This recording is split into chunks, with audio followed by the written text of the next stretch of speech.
오늘 이곳에 나오신 분들이 생활이 넉넉하거나 시간이 많아서 나오신 게 아니잖아요.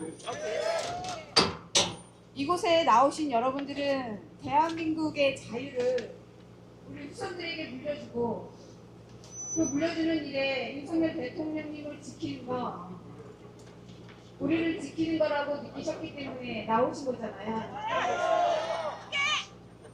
윤석열 대통령님께서는 계엄령과 관련하여 4번의 담화문을 발표하셨습니다. 처음엔 국회에서 삭감한 예산을 국민들에게 알리기 위한 것이었어요. 청년들을 위한 예산. 아이들의 차별 없이 사교육 시장에서 차별받는 것을 금지하고 학교 안에서 우리 엄마들이 마음 놓고 아이들이 원하는 공부를 할 수 있는 돌봄 서비스 예산, 그리고 경찰, 검찰, 마약 특활비, 그 모든 예산이 삭감되었습니다.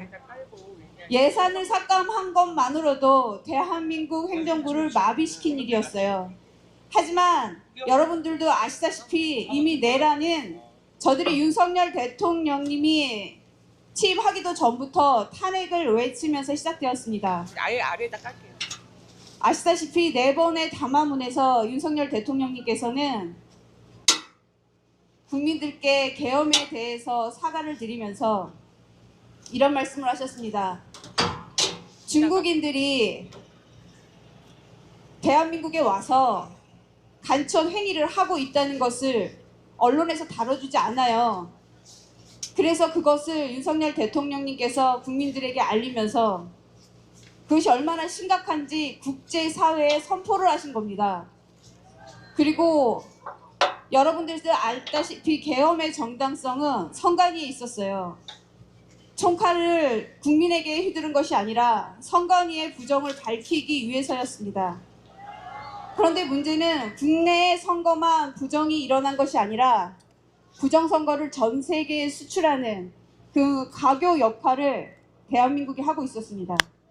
대한민국의 개표기가 단순히 숫자를 세는 것이 아니라 전산을 조작하는 기계였고, 그렇게 수출된 기계가 전 세계 20개국 나라, 그 나라를 더 뛰어넘고 지금 조사를 하고 있다고 하는데요.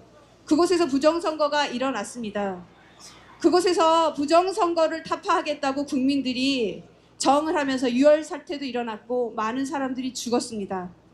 우리는 대한민국에서 전 세계에 벌어진 부정선거에 대한 빚이 있습니다. 우리들의 부정선거를 밝히는 것뿐만 아니라 그렇게 자신들의 부정선거를 밝히기 위해 죽어간 사람들한테 대한민국은 빚을 지고 있어요. K-팝이요. 여의도에서 아이들이 몰려들어서 응원봉을 들었다고는 하지만 대한민국의 K-팝은 이미 사양산업에 들어간 지 오래됐습니다. K-팝이 중국 자본에 잠식되어서 더 이상 K-팝이 그 명을 유지할 수 없을 만큼 지금 고비에 놓여 있습니다. 왜 언론들이 저들에 대한 정확한 보도를 하지 않는지 아십니까? 그것은 중국 자본에 잠식되어 있기 때문입니다. 심지어 우리나라 지금 방송국 2군데서 중국 아이들을 K-팝의 스타로 만들기 위해서 지금 방송을 하고 있는데, 그곳에서 벌어지는 일들이 우리나라 아이들이 중국 사람들을 뽑는 그 K-팝이라고 스타라고 하지만 결국은 중국인을 선호하는 일이 벌어지면 K-물류는 중국에 넘어갈 겁니다. 저들은 한복도 한푸가 자기네 것이라고 하고, 심지어 삼겹살, 삼계탕, 손흥민도 그 후손이 중국 사람이라고 우깁니다. 대한민국이 이렇게 중국에 잠식당하면서 어쩌면 지금은 우리가 그들의 식민지 삶을 살고 있는지도 모르겠습니다. 그런데 국민들이 그걸 자각하지 못하고 너무나 미지근한 물에 그렇게 자유를, 방종을 누리면서 살고 있으니 언젠가 잠식이 돼서 죽을지도 모르는 그 위험을 우리 윤석열 대통령님께서 혼자 막을 수 없었던 겁니다. 대한민국 1호 영업사원, 그 타이틀을 달고 전 세계에 끊어졌던 외교를 다시 복원하셨습니다. 그리고 그 외교를 복원하면서 대한민국에서 그 영업사원이란 타이틀을 들고 보셨죠. 대기업 총수들이 다 함께 했던 건 윤석열 대통령님이 그들과 함께 대한민국을 살리기 위해서였습니다. 기업이 살아야 대한민국이 삽니다. 그런데 지금 이재명을 비롯한 반역자들이 하는 행태를 보십시오. 그들의 당사에는 김대중, 노무현, 문재인의 사진만 걸려 있습니다. 그것은 이미 내란의 시작입니다.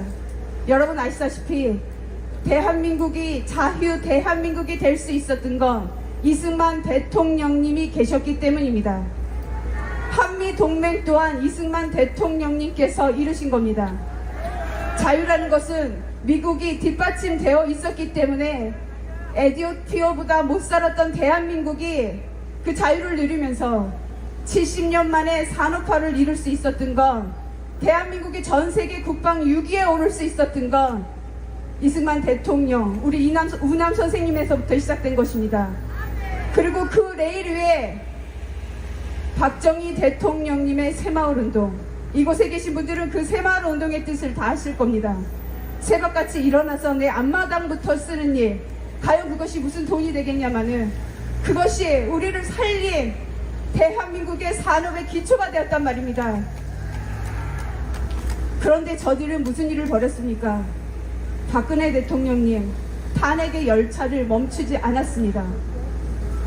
전두환 대통령님에 대해서 폄하하는 분들 많으신데요. 국민들이 깨어나야 되는 건 GDP 13% 이상을 지금까지 그 기록을 남기시면서 대한민국에 돈이 넘쳐나 여기 계신 민초들이 노력해서 내 집을 마련하고 우리 아이들을 대학을 보내고 사업을 일으켜서 적어도 밖에 나가 외식할 수 있는 시간을 만들었던 건 유일하게 전두환 대통령님이었다는 걸 아셔야 됩니다.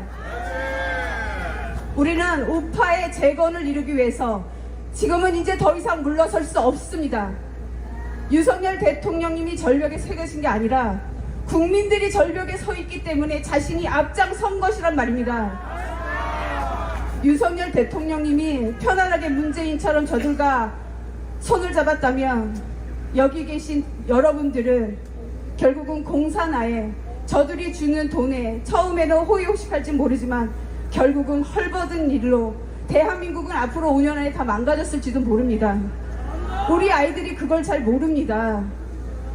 여성 인권만 주장하는 페미들, 20, 30대 여성들이 자신들의 투표권이 누구로부터 주어졌는지 알지 못합니다.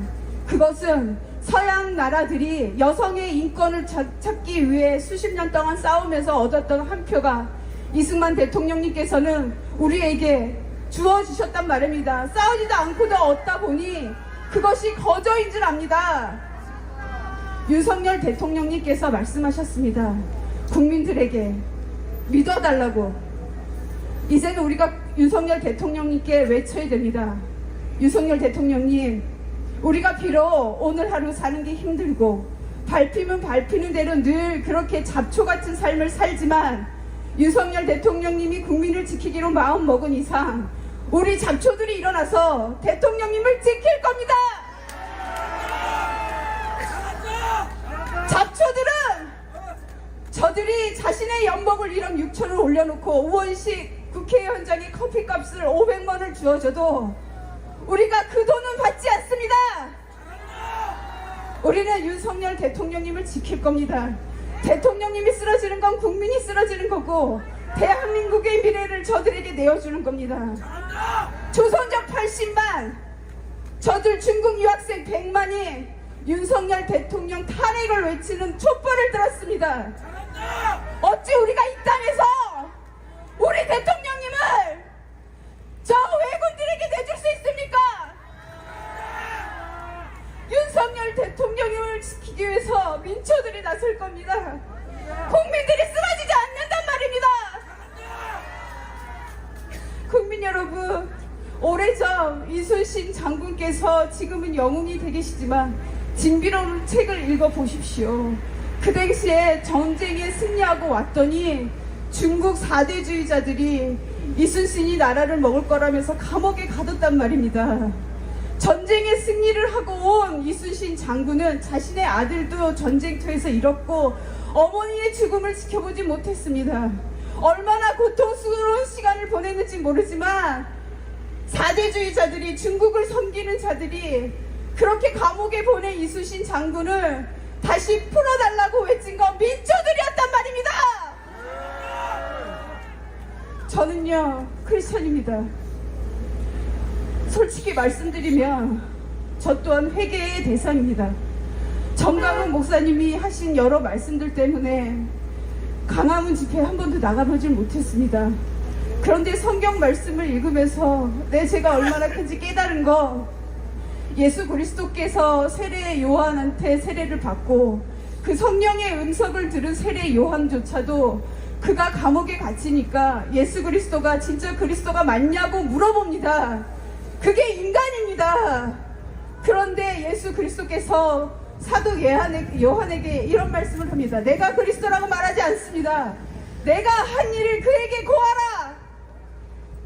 눈먼 자가 눈을 뜨고 말 못하는 자가 말을 하며 안진뱅이가 일어나고 병고침이 일어나는 그 이적을 그에게 고하라고 한 것은 정강훈 목사님께서 설사 말실수를 하였더라도 그분의 애국 사랑, 강화문의 투쟁을 여러분들이 보셔야 됩니다. 교회가 문을 닫고 정강훈 목사님의 말 한마디 때문에 강화문에 나오는 것을 청년들을 막는다면 그 또한 교회가 회개를 해야 되는 겁니다. 로마서 말씀에 의하면 악을 선으로 이기라 하였습니다. 그러니 우리가 회개하고 저 철없는 아이들이 촛불을 드는 것을 용서하여 주시옵소서. 우리가 이곳에서 싸우는 거, 강화문에 나온 민초들이 싸우는 거, 그 아이들의 미래를 위해서라는 걸 꼭 깨닫게 될 겁니다. 서울대 몇몇 교수들이 아십니까? 시국선언을 했습니다. 대통령 물러가라는 시국선언을. 그런데 서울대 학생들이 그것을 반박하는 공고문을 걸었습니다. 학생들은 다 압니다. 대한민국에 지금 지식인들이 침묵하고 있지만 결국은 그들이 일어날 거고 민족 고대가 일어날 겁니다. 성균관대 학생들이 쓴 글을 보셨습니까? 학생들이 더 이상 참지 않을 겁니다. 나라를 지키기 위해 여기 계신 분들을 틀딱으로 외대었던 사람들과 같이 함께하는 것이 아니라 우리랑 함께할 것입니다. 10월 27일 연합대 교회가 있었습니다. 저는 서울역에 있었습니다. 사람들이 기도를 들었습니다. 10월 27일 서울역, 시청, 강화문 그리고 여의도까지 110만이 모였습니다. 언론은 전하지 않았습니다. 한 번의 이벤트로만 여겼지만 교회가 일어날 겁니다. 그리고 강화문에서 함께 할 겁니다. 대한민국을 지키기 위해, 우리나라를 지키기 위해 우리 땅에서 왜군에게, 저 반국가 세력, 그 부패 세력에게 대한민국 대통령을 내어주는 일은 없습니다. 대한민국 만세! 자유대한민국 만세! 오늘 하루 잡초초를 살지만 대한민국 국민을 지키는 여러분 만세! 그리고 지금 이 시간 김용현 전 국방부 장관님이 구속되어 있습니다. 석방하라! 석방하라! 석방하라! 그리고 법원은 들으십시오. 국민들이 일어납니다. 이재명을